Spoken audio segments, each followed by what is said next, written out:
এখন ভারত চীন সম্পর্ক নতুন করে একটা নতুন উচ্চতায় উঠতে যাচ্ছে।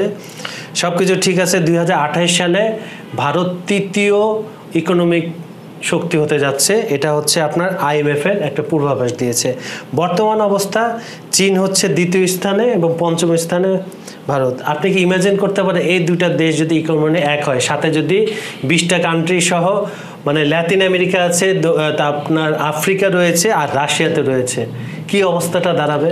না, সেটা যদি দাঁড়ায় তো খুব ভালো হবে। ভালো হবে এই কারণে, যেমন ধরেন রাশিয়া যখন ইউক্রেন আক্রমণ করে, মার্কিন যুক্তরাষ্ট্র এবং ইউরোপীয় ইউনিয়ন মিলে রাশিয়ার বিরুদ্ধে কতগুলো নিষেধাজ্ঞা দিয়েছে এবং সারা পৃথিবী চলে ডলারের উপর। ডলার একটা আধিপত্য বিস্তার করে রেখেছে। সেই ডলারের বিকল্প যদি একটি অর্থনৈতিক ব্যবস্থা যেটা চেষ্টা করছে ব্রিক্স, যদি সেইটা হয়ে যায় তাহলে কিন্তু পৃথিবী অনেকটা মুক্ত হয়ে যাবে ডলারের দাপট থেকে, আধিপত্যবাদ থেকে।